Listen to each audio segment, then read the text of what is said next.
Class कल हमने आपको छंद समझाए थे, ठीक है, आपको समझ में भी आए होंगे।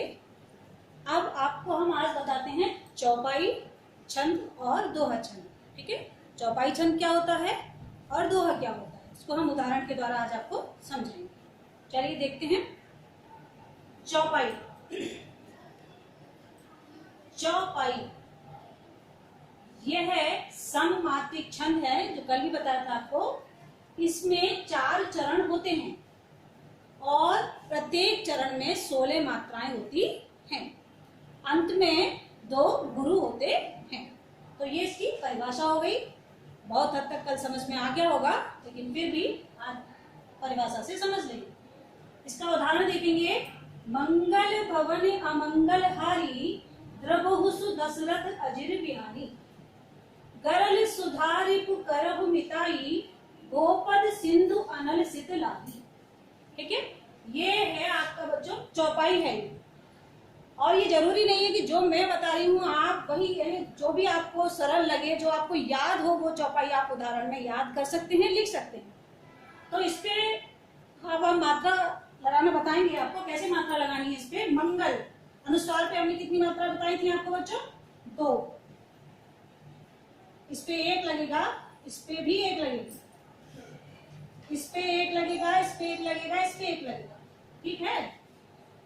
इस पे भी 1 आएगा, ये अनुस्वार लगा हुआ है इसलिए यहाँ पे डबल आएगा, ठीक। यहाँ पे भी 1, यहाँ पे भी 1। हाँ, आपका डंडा लगा हुआ है इसलिए यहाँ पर हम डबल लगाएंगे, इस पे भी डबल लगाएंगे। ये क्या है बच्चों? हमारी यति, ठीक।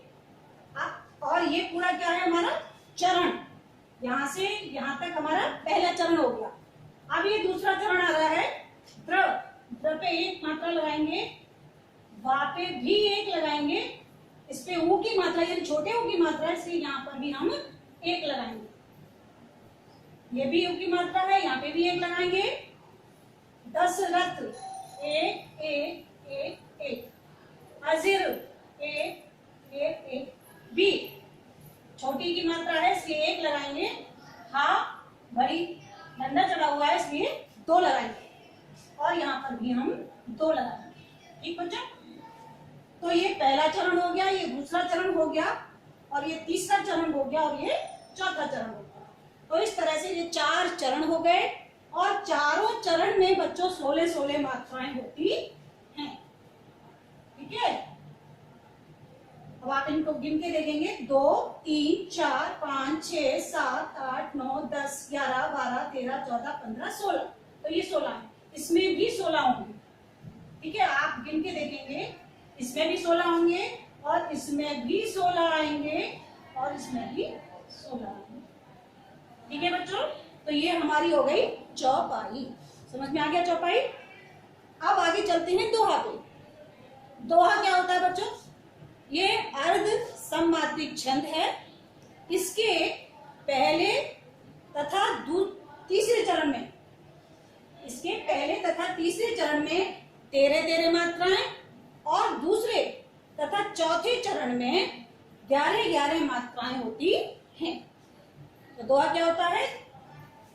यह अर्धमात्रिक छंद है। इसके प्रथम और तृतीय चरण में 13 मात्राएं तथा दूसरे और चौथे चरण में 11 मात्राएं होती हैं। अब हम इसका उदाहरण देखते हैं। मैंने आपको पहले भी बताया था कि ये वाला जो उदाहरण है बच्चों आपको कई जगह काम आ जाता है। ये हमारा दोहे का उदाहरण भी है, और जो ऊपर वाली लाइन में हमारा क्या है, यमक अलंकार है, और नीचे वाली लाइन में हमारा क्या है, श्लेष अलंकार, ठीक है। तो इस पे भी हम मात्रा लगा के देखते हैं।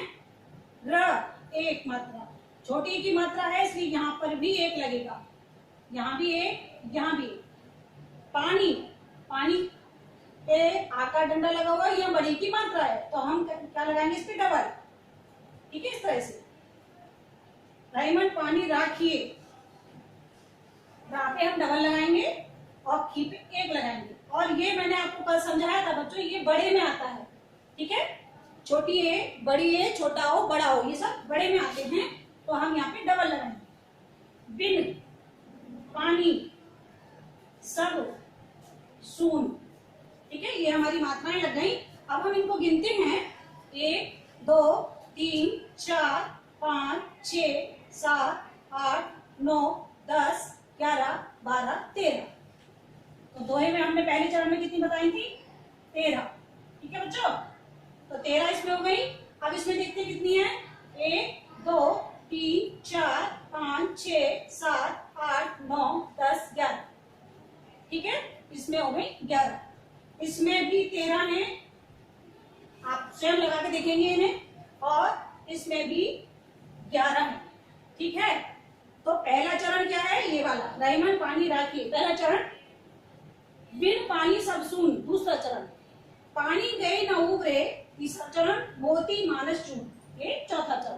तो हमारे पहले और तीसरे चरण में 13-13 मात्राएं हैं, और दूसरे और चौथे चरण में 11-11 मात्राएं हैं, इसलिए यहाँ पर दोहा छंद हो गया। आपको समझ में आया होगा बच्चों, दोहा और चौपाई।